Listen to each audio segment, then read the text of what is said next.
Hello, and welcome to finally the Daily Space for today, February 13th, 2019. I am so sorry for all of those delays. Annie wasn't available today. We wish her well in all of the things that she's doing. I did not have a clone, and there was a science talk going on at the Planetary Science Institute that I needed to listen to for my own research. Thank you, Trucker Kev. Thank all of you for being so patient and staying here. This means the world to me.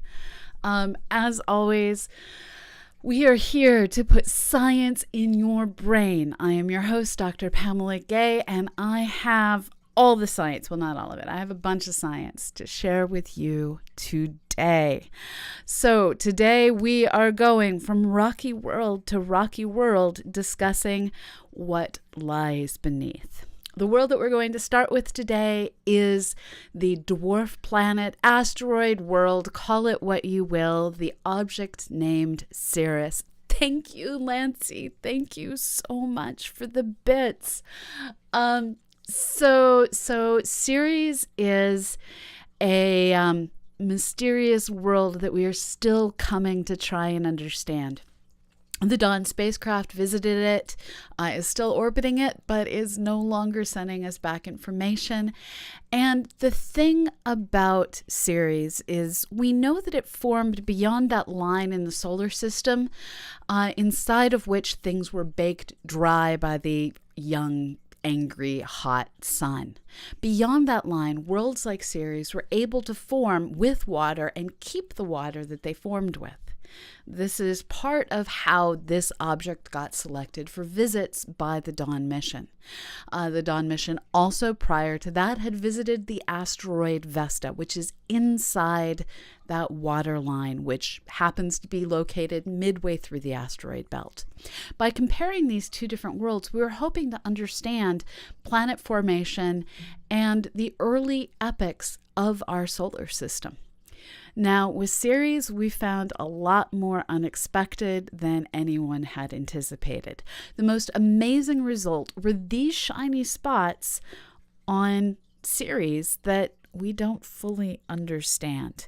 When they were first spotted as bright white points on the surface, it was argued, is this ice? Is this salt? What is this other than highly reflective? Well, it turns out it is the salts left behind by briny fluids getting ejected through cryovolcanoes on Ceres. These splotches indicate that Ceres likely has some sort of subsurface sea. And since these detections were made, we have found evidence for a whole series of ancient worn-down volcanoes of a myriad of different ages strewn across the surface of this dwarf planet. Now, this tells us not only does Ganymede have a subsurface sea, but is geologically active. Now, how exactly this world keeps, liquids liquid has been a matter of some debate. And today we have a new possible solution. Scientists working at the University of Texas have postulated that maybe, just maybe, what we're seeing is due to the compacted crust, the places the crust gets compacted during impact events, warms the liquid beneath, and then acts like an insulating surface. The new models that we're seeing are using more accurate chemistry and geophysical models than have been used previously and are able to create the conditions necessary to allow this cryovolcanism to exist. So, yay, computer models. Thank you, Unseen NRG, for the follow. Thank you so much. Now, moving on to other worlds, we have so much from the red planet today, and I'm going to start with goodness and light and move on to sadness. So, in the realm of goodness and light, it has been recognized for a while now that beneath the polar ices of Mars, there is likely liquid water. Today is a day of liquid underneath things. And in this particular work, which was published in Science, it was argued that this liquid water is needed to explain all of our observations, but that work didn't explain how the liquid got there and how it was able to stay there. Well, new work that is coming to us from the American Geophysical Union suggests that it is recent volcanism, that there may still be magmatic activity deep within Mars, and it is this internal heat within Mars that is actually keeping these waters liquid. Now, this is the kind of results that we are almost ready to prove or disprove with a little spacecraft, which brings me to our next story. The InSight lander is ready for these kinds of theories to be proven or disproven by using observations of seismic waves moving through the Martian crust and interior to probe if there are pockets of liquid magma within Mars. Now, this is going to be done with a seismic detector that was completely deployed last week. Now, those measurements are going to be done after InSight shakes some things up for itself. What is shown here is the MOLE instrument. This is essentially a hammering device that we can now see photographed deployed on the surface that is going to hammer in a thermometer that is going to descend several meters beneath the Martian surface. This thermometer is going to measure, the temperature gradient as it goes and help us understand just which of our surface models are right and are wrong. Some of those models actually suspect that there could be warm enough temperatures just under the surface that would allow briny liquids to, be liquid. So we are excited and looking forward to seeing all that hammering away and getting us new information. Once the hammering is done, InSight will be ready to both measure thermal conditions and measure seismic actions as they happen. Now, InSight is our newest and shiniest lander, but it's not our dearest. Our emotions in many ways go out to Spirit and Opportunity. And here I'm going to read you an XKCD comic that came out a while back and is particularly relevant today. This was produced for the Spirit lander. In this case, we have in the upper left, Spirit going, day 1 of 90, 89 days to go. And as it hits day 88, it's like 2 days until I go home. But then on day 91, it's still there. On day 103 of 90, it asks, maybe I didn't do a good enough job. Day 127 of 90. Maybe if I do a good enough job, they'll let me come home. At day 857 of 90. I thought I analyzed that rock really well. It's okay. I'll do the next one better. Day 1328 of 90. Sandstorm. Power dying. But a good rover would keep going. A good rover like they wanted. Day 1994 of 90. Oh no. I'm stuck. Did I do a good job? Do I get to come home? Guys. And then it descends into silence. We have had 2 rovers on the red planet that really touched our hearts. These are Spirit and Opportunity that stand eye to eye with your average human, with their 2 pan cams ready to take on the world as they rove. They were designed to last just 90 days. Spirit went for 6 years, sent back 124,838 raw images, and traveled 4.8 miles as it climbed slopes never before imagined that were as steep as 30 degrees incline. I know that's something I like to avoid.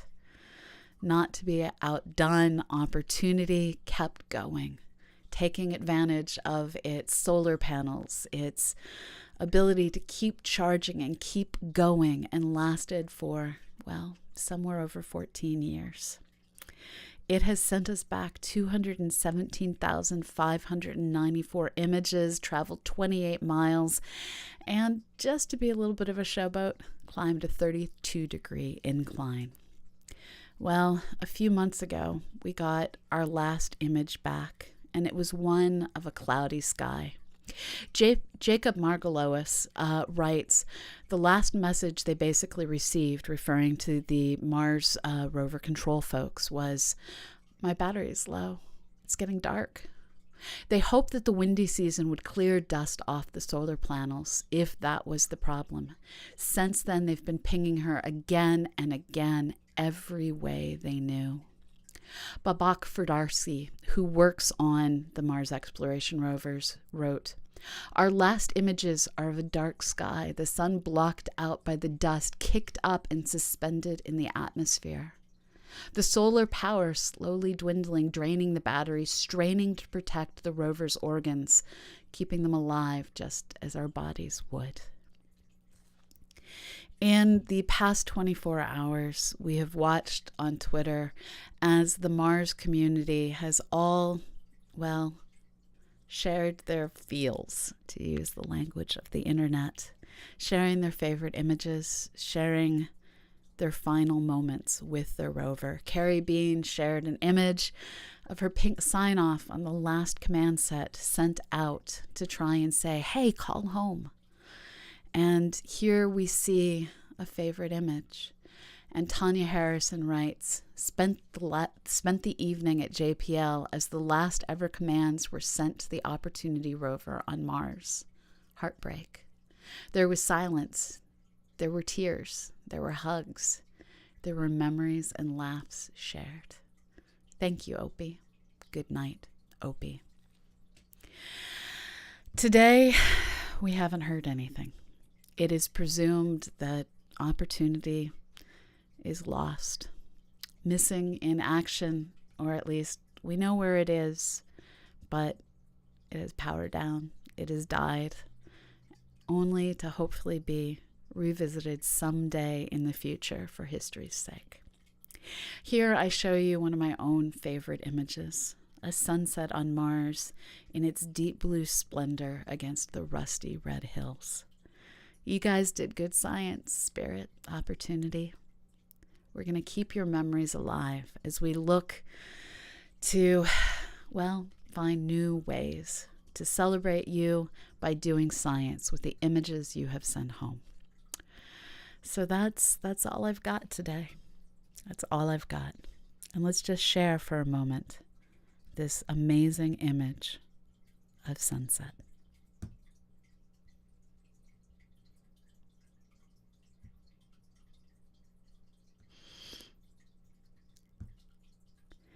There is going to be a press conference in a little while. We aren't going to cover it here.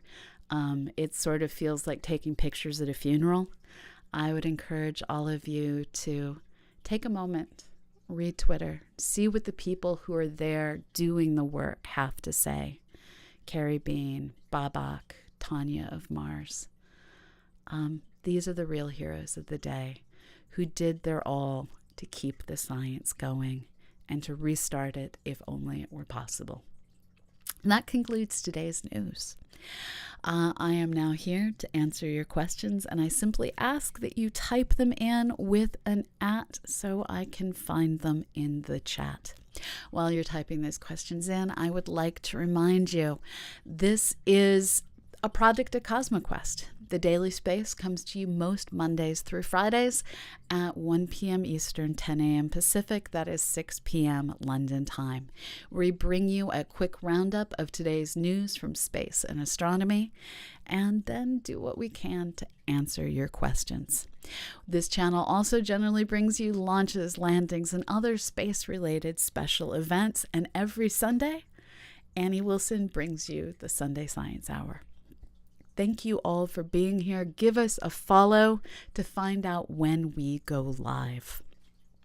You can also join our Discord community where we talk about science and sometimes take a moment to go play games. So check it all out.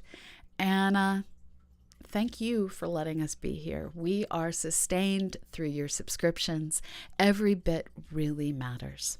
And we are going to be here to keep bringing you the awesome. If you want to get more than just an emote for what you give to us, also check out our Patreon, patreon.com/CosmoQuestX, where we have a lot more rewards for you to choose from. So thank you. And I'm now going to take a look at what questions the chat has to ask. Thank you so much, M. Coupon. Thank you so much for all the bits. Okay, scrolling back.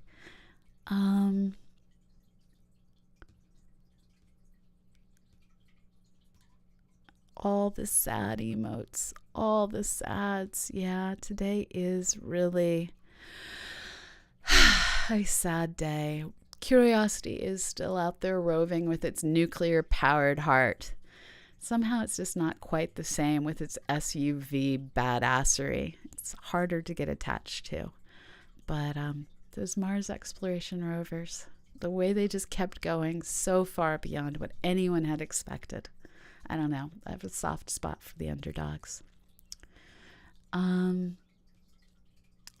So Mike Cassidy asked, is it, and here I'm assuming that you're talking about the seismometer on InSight, is it sensitive enough to record small, medium-sized meteorites hitting?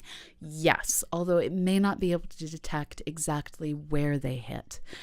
Since it is only one detector, the way that it's able to figure out the locations of impacts, landslides, Mars quakes, whatever it is that's generating the seismographic waves, or seismic waves rather, is it's actually sensitive enough to sense the waves going multiple times around the world. And by measuring the timing of the multiple wave fronts, it can figure out where the waves originated.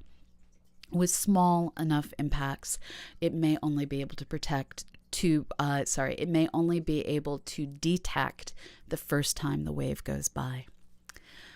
Let's see what other questions. I love that heart emote that they have for Valentine's Day.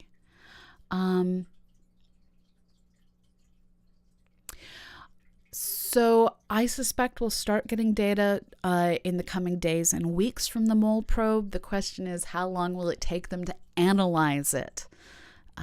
With data like that, we really need the analysis. I don't actually know if the Franklin rover will be nuclear powered or not. Yesterday I mentioned that we're going to be doing extended episodes on Tuesdays, and next Tuesday we're going to take advantage of that extended day to do a deep dive into what's coming with the 2020 launch window to Mars. So I will catch up and learn what I can about both our own Mars 2020 rover here in the United States, as well as the Rosalind Franklin rover that is being launched by the European Space Agency. String Thierry is asking, are the orbiters of any help with respect to impact locations? Yes. What the orbiters are able to do is, by taking image after image over time, scientists are able to say this impact is new and wasn't here before, and actually narrow down, based on the dates of past images and future images, exactly what window a impact had to have been formed between. This allows scientists to then, with some level of error, to figure out which impacts had the potential to match up with the seismic readings that will be detected. Thank you, DPI 209. Thank you so much for looking that up.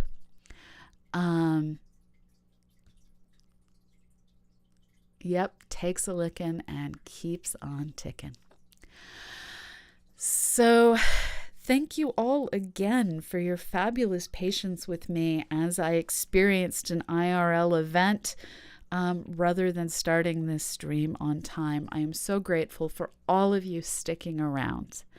If I don't see any more questions, I am going to go ahead and raid. It looks like Kit Boga is probably the only other science streamer out there who's streaming right now. So let me see if Apostolique is still going. No, don't lick the batteries. Don't lick the science in general. So Apostolique is still streaming and only has 2 viewers. Let's raid him and his game creation and give him a rockety welcome with your raiding. Thank you all for being here. Thank you for supporting us. Once again, this is a product of CosmoQuest. We are produced by the Planetary Science Institute, working in collaboration with Youngstown State University.